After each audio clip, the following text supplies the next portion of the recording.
Uzdil HTML darsidagi 11 qism HTML jadval xat kuchi. Birinchi jadval xat kuchi table haqida. Table xat kuchi orqali jadval ko'rsatishga aniqlik beramiz. Jadval xat kuchining quri tr xat kuchi bilan stone td xat kuchi bilan belgilandi. Hamda bir katakni hosil qildi. Har bir katakning mazmun tekst rasm, tizimlik, abzas, gorizontal chiziq, jadval qatorliqlarni o'z ichiga olib bo'ldi. Shunga jadval xat kuchida odatdagi jadval tuzgandan boshqa umumiy bet yuzini o'rnlashtirish mumkin bo'ladi. Bu misol qaraydigan bo'lsak, ma table'da boshlanib, ma table'da oxirlashgan qismi bu bir jadval hisoblandi.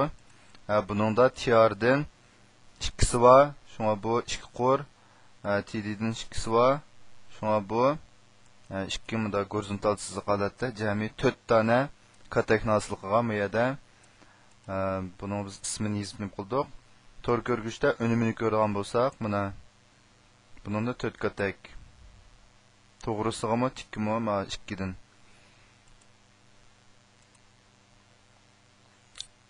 İkinci jadval xat kuchining ramka qiri xarakteri va jadval beshi. Agar ramka qiri xarakteri borderga aniqlik berilmasa, ramka qiri ko'rinmaydi.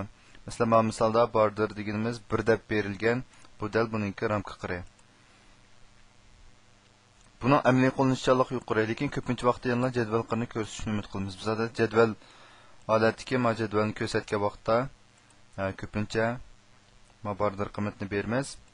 Agar men mayadagi qiymatni 0 deb o'zgartsam, yoki bu qiymatni bermasam, buningki ramka qiri yo'qolib ketadi. Lekin men o'rnlashtirish jihatda aslidagi o'rni saqlanib qoldi. Jadvalning beshiga th xat kuchi orqali aniqlik beramiz. Jadval beshi deganimiz,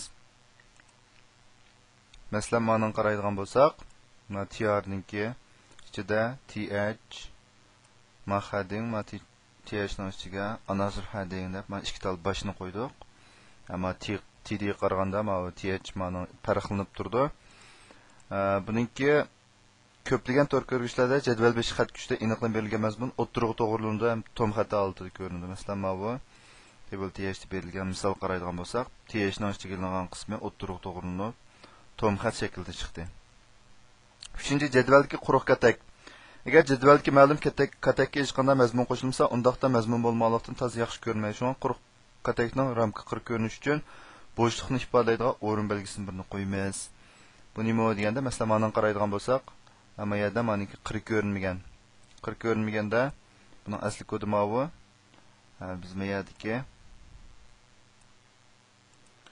bu bo'shliqniki ifoda belgisini meya qo'shib qo'ygandan keyin saqlab betni yanglaydigan bo'lsak, hamma yerda qir ko'rindi degan gap.